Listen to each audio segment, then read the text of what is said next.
बिस्मिल्लाहिर्रहमानिर्रहीम। अस्सलाम वालेकुम। क्लास 5 का आज हमारा 19th लेक्चर है, जिसमें हम बच्चे से चैप्टर नंबर 2 को स्टार्ट करेंगे। चैप्टर नंबर 2 में हम एलसीएम और एचसीएफ को स्टडी करेंगे, लेकिन उससे पहले मैं आपको थोड़ा सा एक्सप्लेन कर देता हूँ एलसीएम और एचसीएफ होता क्या है।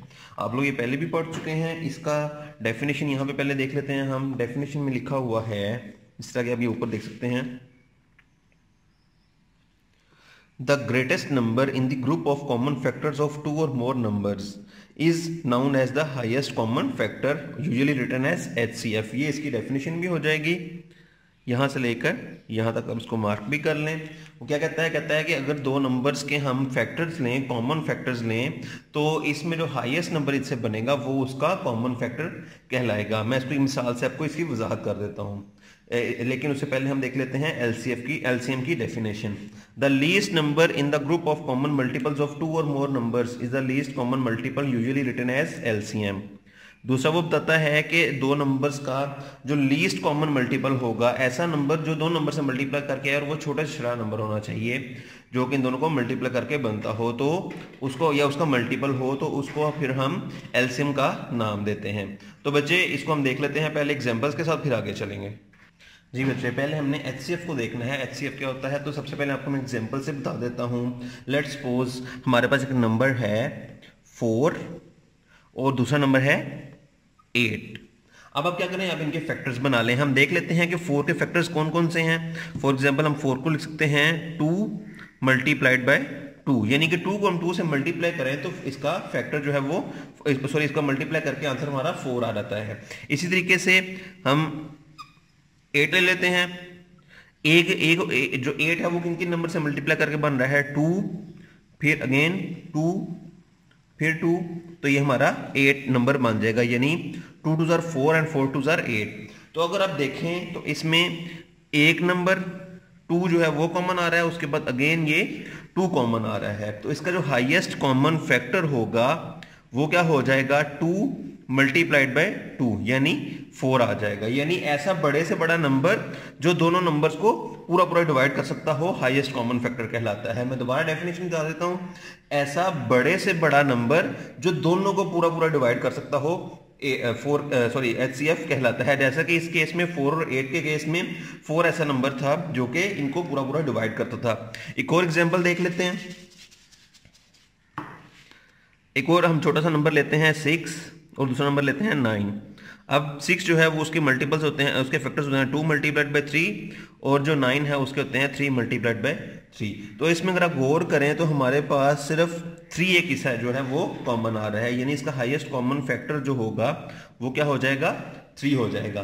तो अगर आप गौर करें बच्चे, तो इसमें हम अगर इसको 6 और 9 को डिवाइड भी करें, इसका टेबल भी पढ़ें, पहले 2 का टेबल पढ़ते हैं तो 6 डिवाइड होता है, 9 नहीं होता उस पर। लेकिन अगर हम 3 का टेबल पढ़ें तो 3 जो है वो 6 पे भी डिवाइड होता है और 9 पे भी होता है। तो ये इसका एचसीएफ हो जाएगा, हाईएस्ट कॉमन फैक्टर हो जाएगा। एक और मिसाल ले लेते हैं। अब हम थोड़ा सा बड़ा नंबर लेंगे जिसमें आपको ये बिल्कुल एग्जाम्पल इसकी डेफिनेशन जो है वो क्लियर हो जाएगी।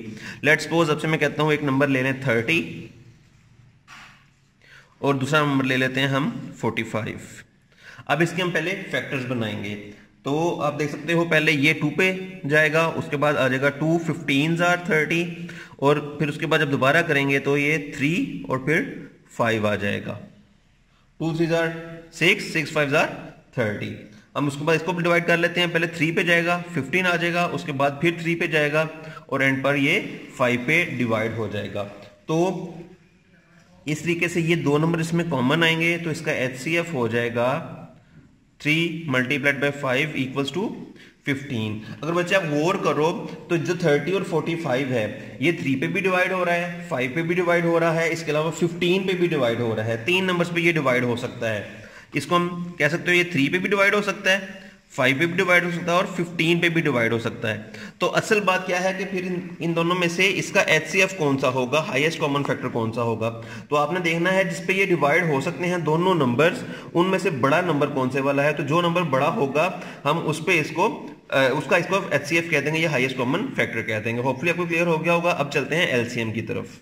जी बच्चे, अगेन मैंने 6 और 9 की एग्जांपल ली है। अब आप देख सकते हो यहाँ पे हम लोग जो एलसीएम आ रहा है 6 का, उसके पहले हमने फैक्टर्स बना लिए, यानी 6 जिन नंबर्स पे डिवाइड होता है हम वो लिखेंगे पहले। तो 6 2 पे डिवाइड होता है और उसके बाद 3 बार है तो वो हमने लिख लिया।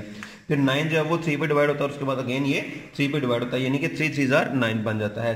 तो अब आपने इसका जब एलसीएम लिखना है तो आप क्या करेंगे, सबसे पहले बच्चे आपने ये करना है कि जो इसके कॉमन नंबर्स आ रहे हैं वो लिख लेंगे। जिस तरह यहाँ पे ये कॉमन आ रहा है तो ये इसका क्या आ जाएगा, 3 आ जाएगा। उसके बाद जो बाकी रकम बच जाएगी, जो बाकी नंबर्स आ जाएंगे उनको लिख लेंगे हम। 2 आ रहा है और उसके बाद फिर यहाँ से 3 आ रहा है, तो इसका आंसर क्या आ जाएगा, 3 2 6 6 3 18। अब 18 क्या है, 18 इसका लीस्ट कॉमन मल्टीपल कहलाएगा। लीस्ट कॉमन मल्टीपल या एलसीएम का मतलब क्या होता है, ये ऐसा नंबर होता है जो इन दोनों नंबर्स पे पूरा पूरा डिवाइड हो सकता हो और ये छोटे से छोटा नंबर होना चाहिए। ये जैसा अब 6 पे अगर हम 6 का टेबल पढ़ें तो 6 3 18 होता है और 9 का टेबल पढ़ें तो नंबर आता है 9 2 18। अगर आप गौर करो 36 जो है वो भी इस पे पूरा पूरा डिवाइड हो सकता है। जैसे अगर आपको पूछा जाए कि 36 या 18 में से इसका एलसीएम कौन सा होगा, तो चूंकि हमने लीस्ट कॉमन लेना है, यानी कि 6 6 36 है, 9 4 36 है, 6 3 18 है और 9 2 18 है, तो नंबर दोनों डिवाइड हो रहे हैं, लेकिन हमारा एलसीएम कौन सा होगा, एलसीएम इसमें से 18 होगा क्योंकि लीस्ट कॉमन है, हमने छोटी वाली वैल्यू देखनी है।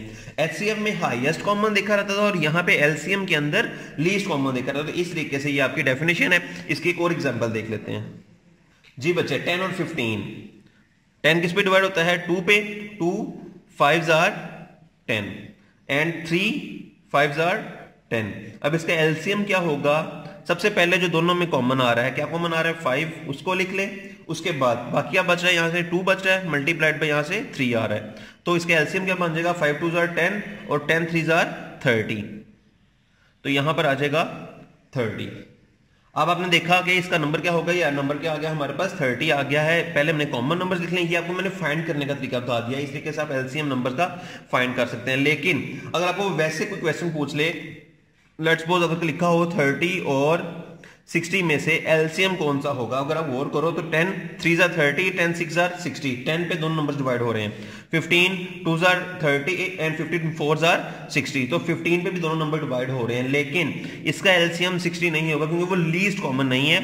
लीस्ट कॉमन कौन सा नंबर है, 30 है, तो इसका एलसीएम क्या हो जाएगा, 30। इस तरीके से आप बच्चे एचसीएफ और एलसीएम फाइंड करेंगे। कल हम इसके कुछ रूल्स पढ़ेंगे, होपफुली आपको ये क्लियर हो गया होगा। Thank you.